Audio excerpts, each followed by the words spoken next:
frequently hear me referring to standing watch or going on watch or coming off watch.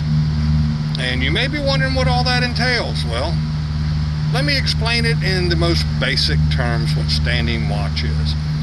When you're on a vessel and you're standing watch, you're basically responsible for the vessel.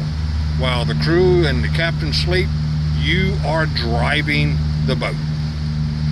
You're making decisions based on weather, the route, waves, currents, whether there's ships approaching you, whether the sails are fluttering and need adjustment. All these come under your purview under the standing orders from the captain on what he wants you to do in each situation. So let's take a look around. Basically, the most basic rules of standing watch are: don't hit anything, keep us on course, alert the captain of any changes to those conditions. So let's look around. We're in the middle of the Atlantic Ocean and I am standing watch. So I'm looking around, checking the horizon. Are there any boats out there? Is there any land out there? What's the weather? Any thunderstorms? But here's something often missed by beginners when they're standing watch is you gotta look behind you. Why?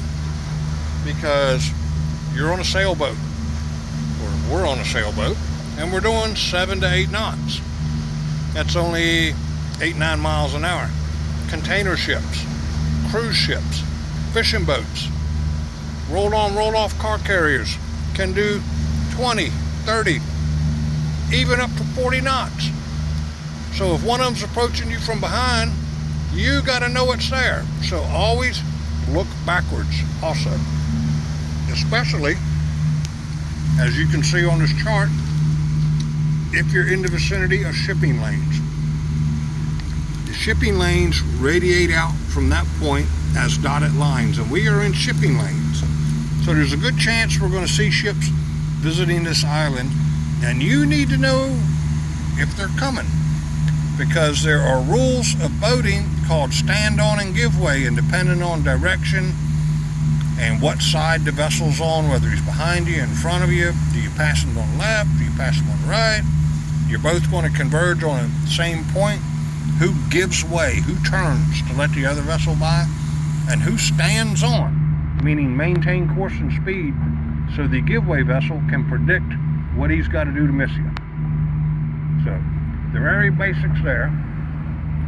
Know how to adjust your course. Now we're using an autopilot. Big steering wheel, you can hand steer, but it's much more accurate to use the autopilot and maintain your course. And how to adjust it. Most course adjustments, if you're not making a turn, are just 3 degrees, 5 degrees. Compensate for wind and current. Keep you on the line laid out on the chart plotter by the captain. And the open seas, that's pretty simple. Plus or minus 10 degrees are for more pronounced course changes, generally used when you're approaching a vessel and you're the giveaway vessel. You're the vessel that's got to turn out of the other vessel's way. So you make 10 or 20 degree course changes that are noticeable and discernible by the stand-on vessel, so that he knows you're turning out of the way. Also, an important part of your chart plotter and nav system and the rest of your instruments is, if you're standing a transitional watch between daylight and dark, dusk or dawn, you want to know how to dim and brighten the screen. I note that my course is 303 on this unit here. I hit standby, I hit it again, and I can adjust the brightness. Know how to do this, because at night at 100% this screen will blind you. It goes to standby. I hit auto. I knew my heading was 303. Oops, wrong way. I go back to 303, and I've adjusted my screen there. On the chart plotter, you put your finger here and swipe. Sometimes it's more sensitive than others. and it brings up your brightness, and you can dim it and you can brighten it, but it's daylight, so we're set at 100%. So know how to do that, or you're going to be up here with these instruments like headlights in your eyes at night, and it's going to make them hurt. Also understand your engine controls. Monitor them. We're running 2300 RPM, so it's cruising speed. The boat will go a little faster, but we don't want to push her hard. And we've got warning indicators for oil pressure, fuel, battery, temperature, etc.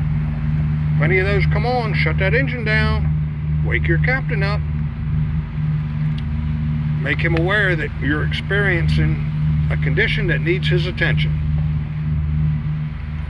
Also keep an eye on your compass. You know, we're going a bearing of 303, so we're about pretty close to that on our compass.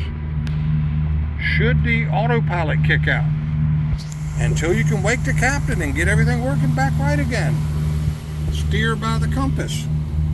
You can also use the steering wheel lock, which is here, to lock your course while you go awaken the captain. Just little tricks like this will keep you out of trouble. Generally, we have 2 sets of instruments running for navigation. This is the chart plotter on the boat. You can see the dark line here to a plot we put on the course, but standing orders from the captain were, over the course of your watch, slowly make a 10-degree turn to port, so we can round off this corner instead of coming up here and making a hard angle turn. And the reason we chose to do that is it's a little shorter distance, making a radius, but we're staying in deep water. As you can see, like on this end of the island, shoals extend out pretty well. This end you got deep water right off the edge of the coast, and we want to stay in deep water because we're not going to hit any crab traps or lobster pots or hopefully fishing nets by being in water about 1,000 foot deep. If you're in water 100 foot deep, you can expect to see a lot of them in some places. So that's part of our strategy. And it also deals with sea state. We've pretty much got a follow and see. Now it's changed to off our stern quarter. So we're going to get in lee of that island from the sea. So when we make that turn, we're not going to be taking a beam sea right off the side of the boat, rocking it side to side. It's a much smoother ride with a following sea. So we're also using the sail whenever we got enough wind.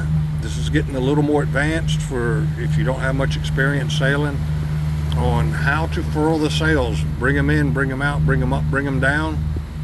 We use them to increase our speed and make our fuel efficiency a little higher. On this boat, all the lines come to the cockpit. We've got 5 lines on this side and an electric winch to adjust them. On this side we have 3 lines, and these are used to control the sails. And last night we had the jib out while we had wind, increasing our speed, but we lost our apparent wind. Apparent wind is what you feel on the boat. Now the wind is coming from our stern quarter at about 5 knots, 6 knots, 7 knots. I barely feel anything. Why? Because the boat is going 7, 8 knots that direction. So in order for us to use the sail, we need 10 to 15 knot winds that exceed the speed of the boat. Now if we were heading into the wind, our speed would be added to the wind. But since we're heading basically away from the wind, you subtract it from the wind, and with this apparent wind, the sails would just flutter, and that's not good for them, so I rolled them up. But these are all things to learn about sailing that apply to standing watch, that you would probably involve your captain until you learn to control the sails with to do these things. The most important rule, other than not hit anything, stay on course, make your captain aware of anything that you're not sure of, any questions you have. There's not a captain I know who would not want to be woke up 1,000 times to answer a question or come look at a situation. Oh, those lights over there, they're getting closer. Is he going to cross me in front, cross me in back? Do I got to make a course change? Make your captain aware. Let him make that decision. And last but not least, monitor the radio. Announcements from the Coast Guard will come over here. Announcements from other vessels. Again, anything you hear on here, you got questions about, wake your captain, ask him. If it's an announcement by the Coast Guard to a hazard, they're going to give you a GPS coordinate. So listen to the north and south one. 20 degrees, 49 minutes. North and south are 60 minutes apart, or 60 miles apart between degrees. So you can discern distance by that. Your east and west, depending on where you're at in relation between the equator and the North Pole, they converge at the north and south poles. They get wider at the equator. So you really can't tell distance unless you're highly experienced with that and making a guesstimate. So the most important one is your north and south. So if you hear something and they say it's like 21 degrees, 49 minutes, you say, oh, that's 60 miles away. Well, I'm doing 7-8 miles an hour. So that's 8-10 hours away. Not going to be a big concern. So keep watch. Look around. Don't forget to look behind you. Use the binoculars to get a better view of anything you see. Keep us on course. Monitor the engines. Wake the captain. If you have any questions or concerns, wake him again. Wake him again. Wake him again and ask. Never sit out here and wonder.